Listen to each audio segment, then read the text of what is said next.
जय हिंद।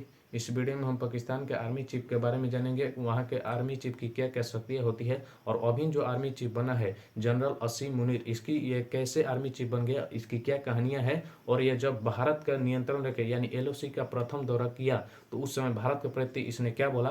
तो चलिए इन सब बातों को पूरी डिटेल से इस वीडियो में समझते हैं। तो देखिए, सबसे पहले हम जानते हैं पाकिस्तान में सेना प्रमुख की शक्ति मतलब आर्मी चीफ की शक्ति कितनी है।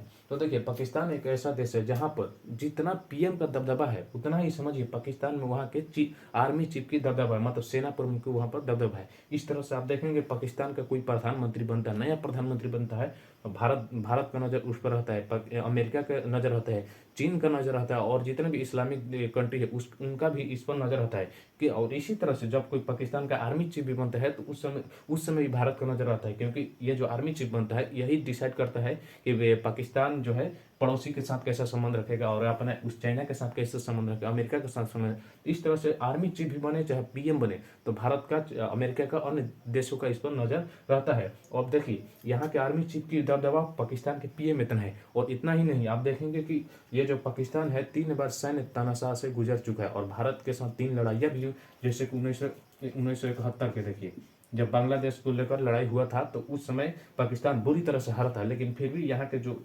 आर्मी चीफ था वो समय पूरी तरह से डटे हुआ था, ढीठ था, मन ही नहीं था, लेकिन अंत में यह भी हार का सामना इसको करना पड़ा। इसी तरह से 1999 का कारगिल युद्ध जो था, इस कारगिल युद्ध में पाकिस्तान की बुरी तरह से हारी, पाकिस्तान भी बुरी तरह से हारा, लेकिन जितना इस कारगिल के षड्यंत्र किया था वो सब यहाँ के आर्मी चीफ ही किया था। इस तरह से एक और लड़ाई हुआ था जहां पर ये इसको पाकिस्तान में पूरी तरह से हार का सामना कर पाकिस्तान जो है हार का सामना किया था। और देखिए, यहाँ के जो आर्मी चीफ है, आर्मी चीफ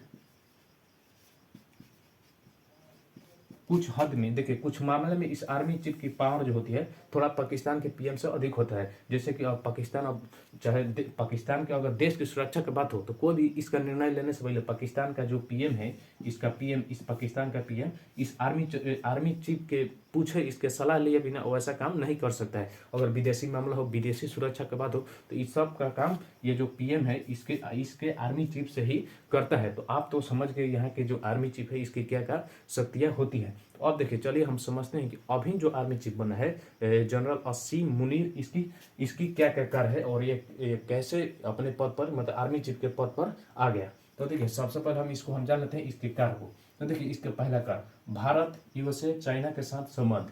अब देखिए, क्योंकि पाकिस्तान का पीएम जितना उतना ही दबदबा यहाँ के आर्मी चीफ का। और यहाँ पर जब भी पाकिस्तान का जो भी नया पीएम नियुक्त होता है तो सबका नजर आती है, खासकर इन 3 देशों का, भारत का रहता है, क्योंकि यह तो इतना दुश्मन है कि इस पर भारत छोड़िए ना, भारत इसका पूरे एक बतिये जानते हैं ये क्या करता है, इसके यहाँ पर कितने लोग मर रहे हैं, क्या बाढ़ की स्थिति है, पूरी जानकारी इसके भारत के पास है। और इसी तो भारत इन 3 देशों का तो समझिए जरूर इस पर नजर रहता है। तो यहाँ पर देखिए भारत के साथ कैसा ये बर्ताव करेगा, क्योंकि आप देखे रहे कि ये पूरा तरह से इसका सटा हुआ है। और देखिए यूएसए, क्योंकि आप देखेंगे पाकिस्तान की जो मिलिट्री है सीधे अमेरिका के संपर्क में रहती है। इसी तरह से आप चाइना को तो जान ही रहे, जब चाइना इसको समझिए कांचा के जाल फंसाकर पूरी तरह से रखा हुआ है।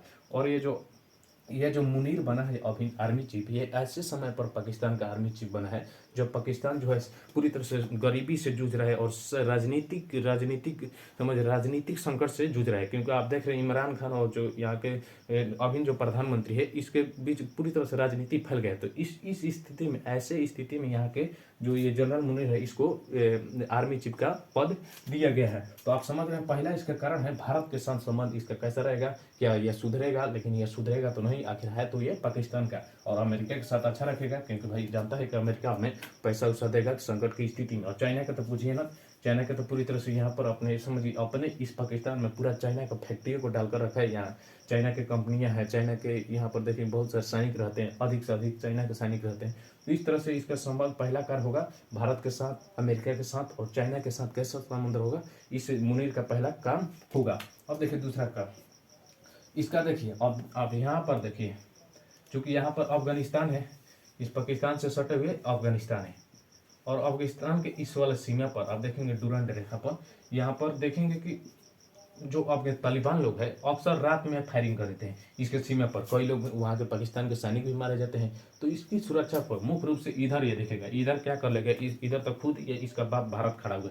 इधर इसको डर रहता है कि तालिबानियों के लेकर, कि तालिबान रात में, कई बार ऐसा हुआ है कि रात में आप सुने होंगे रात में गोलीबारी हुई, कुछ लोग मारे गए, कुछ लोग घायल हो गए। तो इस तरह से इसका दूसरा काम होगा, जो इसके पश्चिमी इलाका है अफगानिस्तान वाला सीमा पर इसकी पूरी तरह से ध्यान रखेगा। इस मुनीर का दूसरा काम।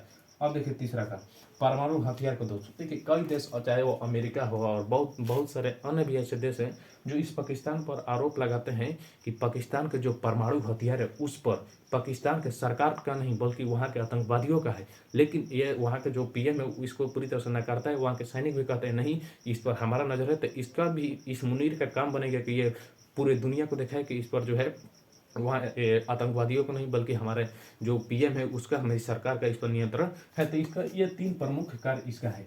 तो आप समझ गए इस यहाँ के आर्मी, जो आर्मी चीफ है इसकी शक्तियाँ और इसके आर्मी चीफ के कार्य क्या क्या है। ये इतना केवल मुनीर का नहीं, जितने भी आर्मी चीफ बनते हैं उन सबका इतना काम जरूर से जरूर होता है, खासकर ये दो। अब देखिए चलिए हम समझते हैं ये मुनीर कैसे कैसे सेना प्रमुख बन गया।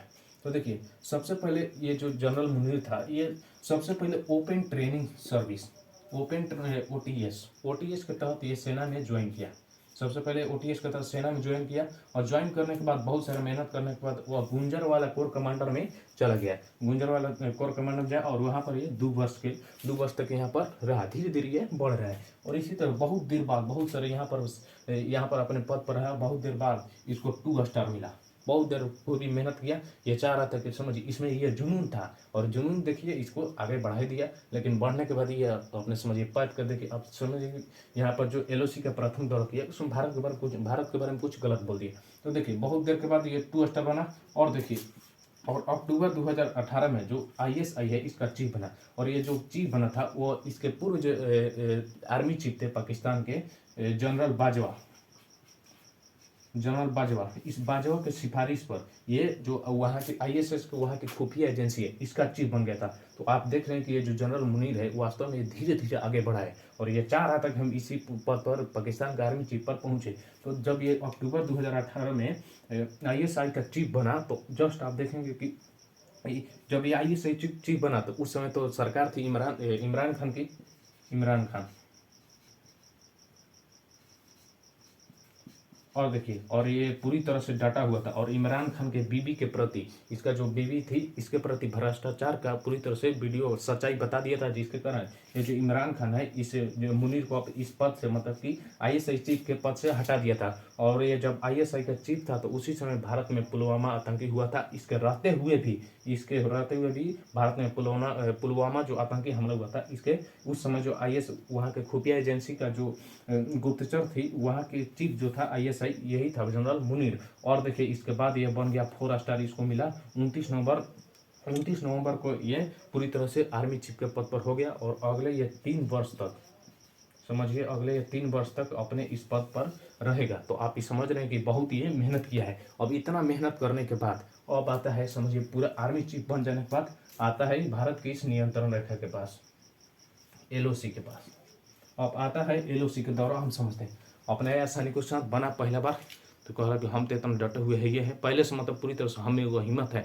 अब देख रहे हैं आईएसआई का चीफ बना, फिर इसको 2 स्टार मिला और गुंजरवाला कोर कमांडर में शामिल हुआ। तो इस तरह से पूरी तरह से ये तैयारी में था। और जब ये आया तो यहाँ पर देखिएगा, यहाँ पर आकर ये जो यहाँ पर तो पीओके है, पीओके खैर इसका नहीं है, यहाँ पर आके कहा कि देखिए अपने आर्मी के साथ आया, कहा कि देखो ये जो हमारा पीओके है ये सदा हमारा ही रहेगा और जितना भी हमारा दुश्मन है उससे हम कभी नहीं पीछेंगे। इस तरह से मतलब भारत को पूरी तरह से धमकी भरा अपने सैनिकों से कर रहे ना, कि भारत को अपने सैनिकों से खूब कर रहे, नए नए आकर बना है। तो ये देखिए ये जितने भी पाकिस्तान हो, चाहे इसके समर्थक देश तुर्की और अजरबैजान हो, ये सब जानता है ये जो जम्मू कश्मीर है भारत में विलय पत्र के द्वारा, पूरा ये इतिहास पढ़ा है कि ये जम्मू कश्मीर भारत में विलय पत्र के द्वारा मिला लिया गया। और छोड़िए नहीं, ये तो अंग्रेज ऐसा किया है।